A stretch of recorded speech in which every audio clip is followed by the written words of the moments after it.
Olá, IPCA! Hoje é sexta-feira, dia 23 de agosto de 2013. Estamos juntos há 446 dias lendo a Bíblia e hoje leremos o capítulo 6 do livro de Juízes. O livro de Juízes conta para nós a história desde Josué até a época de Samuel.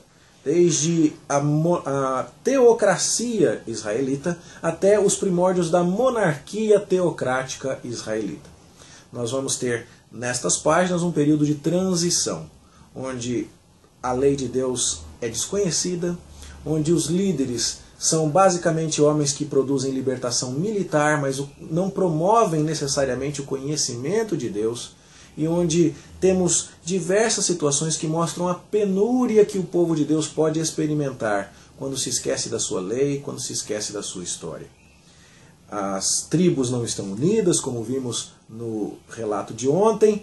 A identidade nacional de Israel está esquecida e Deus, através das aflições, vai trazendo o seu povo para experiências do seu poder, mas também para exortações quanto à necessidade da obediência. E isso se repete em vários ciclos que já temos mencionado com você. Apostasia, o povo se esquece de Deus. Servidão, Deus usa os inimigos para oprimir o seu povo, para trazê-lo ao raciocínio. Súplica, o povo entende que deixou Deus e volta-se para Deus. Libertação, Deus responde à súplica do seu povo mandando um juiz. Enquanto o juiz vive, tudo vai muito bem. Morre o juiz, começa a apostasia de novo e todo o ciclo se reinicia. Nós já vimos este ciclo por algumas vezes. A história que vamos ler hoje de Gideão é a do quinto juiz, mas tem 4 que vieram antes dele. O primeiro é Otiniel, capítulo 3, verso 7. O segundo é o Eude, capítulo 3, verso 15. O terceiro juiz é Sangar, capítulo 3, verso 31. Quarto juiz é a dupla, Débora e Baraque, capítulos 4 e 5 que lemos ontem. Quinto juiz é Gideão, cuja história começa aqui no capítulo 6. Não leremos toda a história de Gideão hoje porque ela é muito comprida e vamos particioná-la para compreendê-la melhor. Neste capítulo 6 temos a descrição clara do ciclo. A apostasia. Veja no verso 1 do capítulo 6. Fizeram os filhos de Israel o que era mal perante o Senhor. Depois da apostasia vem a servidão. Verso 1 do capítulo 6 ainda diz: Por isso o Senhor os entregou nas mãos dos midianitas por 7 anos. Apostasia, servidão, depois vem súplica. Finalzinho do verso 6 diz: Então os filhos de Israel clamavam ao Senhor. Depois da súplica vem libertação. Verso 7 começa a dizer que quando os filhos de Israel clamaram ao Senhor, o Senhor lhes enviou um profeta para mostrar as razões do cativeiro, do sofrimento, para mostrar a bondade e fidelidade de Deus sendo oposta à infidelidade do povo. E então a libertação continua sendo narrada depois do envio desse profeta no chamamento de Gideão, que é narrado a partir do verso 11 do capítulo 6. Curiosamente, a pergunta de Gideão é uma pergunta que muita gente ainda faz nos dias de hoje. Mas se Deus é conosco, por que tudo isso está nos acontecendo? O povo, na sua opressão, na sua servidão aqui, estava sofrendo muito. Os inimigos levavam seu gado, levavam sua colheita, e Israel, diz o verso 6, se tornou muito debilitado com a presença dos midianitas. Por que Deus estava permitindo que isso acontecesse? É a pergunta de Gideão. Se Jeová é conosco, por que nos sobreveio tudo isso? Porque o povo está abandonando o seu Deus, porque o povo está caindo em idolatria, porque o povo se esqueceu da aliança, porque o povo não tem aprendido a fidelidade ao Senhor.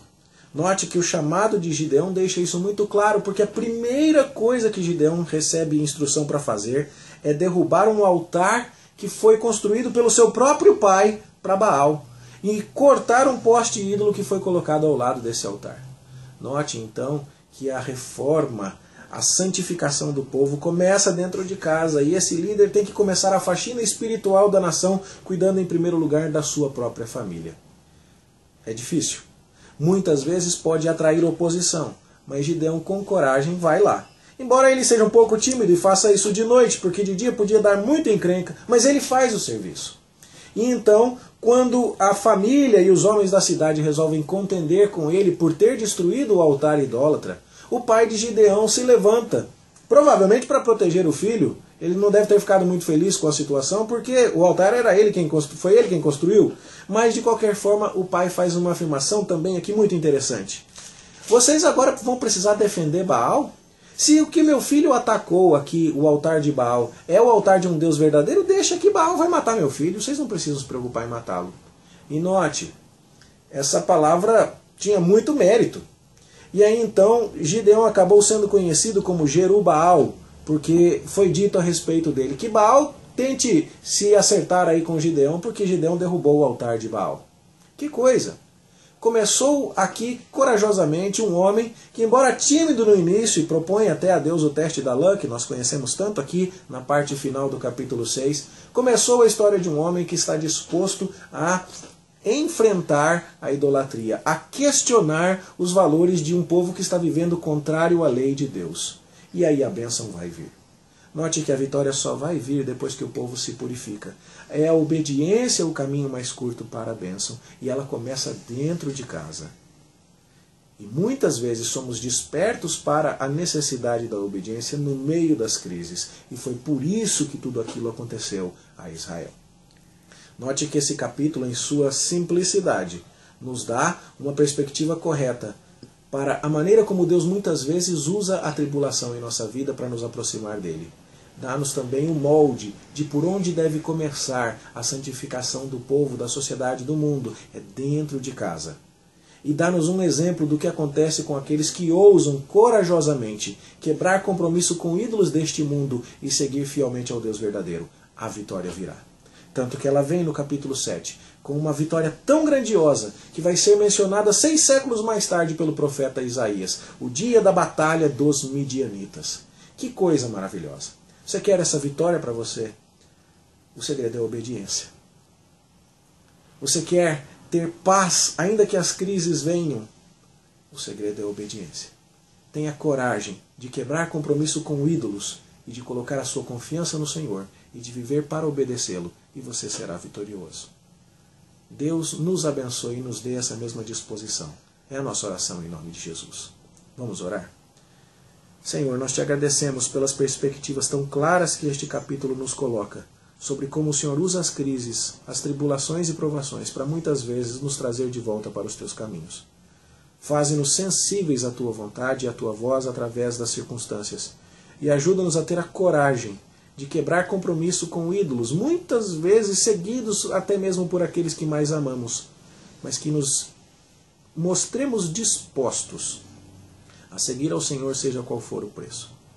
Abençoa-nos assim, ó Deus. Mediante a obediência à tua palavra, faze-nos vitoriosos. É o que nós te pedimos em nome do Senhor Jesus. Amém. Amém. Boa leitura, bom estudo para você, em nome de Jesus, e até amanhã, se Deus quiser.